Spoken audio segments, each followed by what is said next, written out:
PM Modi करेंगे नेपाल की सांस्कृतिक धरोहर की रक्षा। भारत नेपाल में 3 सांस्कृतिक विरासत परियोजनाओं के पुनर्निर्माण के लिए खर्च करेगा 246 मिलियन।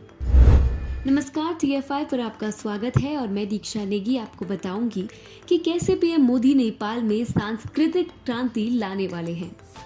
नेपाल हिमालय की गोद में बसा एक छोटा सा खूबसूरत देश, जहां ज्योतिर्लिंग भी है और शक्तिपीठ भी। कुछ समय पहले तक यह विश्व का एकमात्र घोषित हिंदू राष्ट्र था, जो अब सेकुलर स्टेट बन चुका है। परंतु भारत नेपाल की सांस्कृतिक विरासत को वापस लाने वाली परियोजनाओं पर नेपाल के साथ काम कर रहा है। रिपोर्ट के अनुसार भारत नेपाल में 3 और सांस्कृतिक विरासत परियोजनाओं के पुनर्निर्माण के लिए 246 मिलियन खर्च करेगा।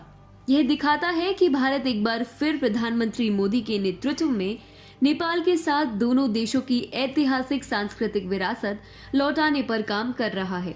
यही सांस्कृतिक विरासत दोनों देशों की महत्वपूर्ण और मैत्रीपूर्ण ऐतिहासिक संबंधों की आधारशिला रही है। विदेश मंत्रालय की विज्ञप्ति के अनुसार ललितपुर में ज्येष्ठ वन महाविहार, सुलियांग गुम्बा और सिंधुपाल चौक जिले में स्थित श्रमथंगा गुम्बा के लिए बुधवार को बहाली और पुनर्निर्माण के समझौते पर हस्ताक्षर किए गए। Indian national trust for art and cultural heritage ज्येष्ठ वन महाविहार की बहाली के लिए तकनीकी सहायता प्रदान करेगा, जबकि अन्य 2 central level project implementation unit द्वारा किए जाएंगे। मंत्रालय ने कहा, भारतीय पुनर्निर्माण अनुदान के तहत किए जाने वाले 28 सांस्कृतिक क्षेत्र की परियोजनाओं में से कुल 6 कॉन्ट्रैक्ट पहले ही दिए जा चुके हैं। बता दें कि नेपाल के 8 जिलों में भूकंप के बाद कल्चरल हेरिटेज साइट के पुनर्निर्माण के लिए भारत ने नेपाल को 50 मिलियन अमेरिकी डॉलर की मदद की थी। बूढ़ा नीलकंठ में धर्मशाला बनाने और ललितपुर जिले में कुमारी होम के संरक्षण और विकास के लिए समझौतों पर हस्ताक्षर किए गए थे।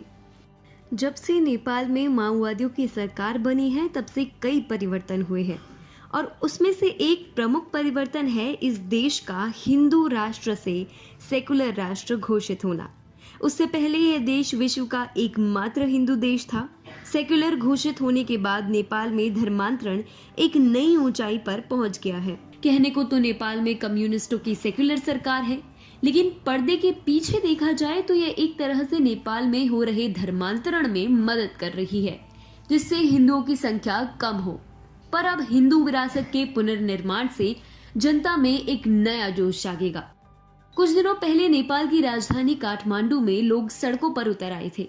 ये प्रदर्शनकारी सरकार से दोबारा इस लोकतंत्र को खत्म करके राजशाही शासन और हिंदू राष्ट्र लागू करने की मांग कर रहे थे।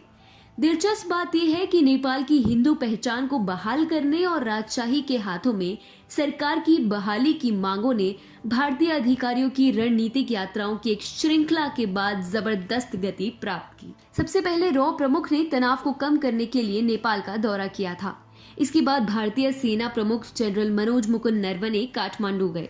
हाल ही में विदेश सचिव हर्ष श्रृंगला को भारत द्वारा नेपाल भेजा गया था।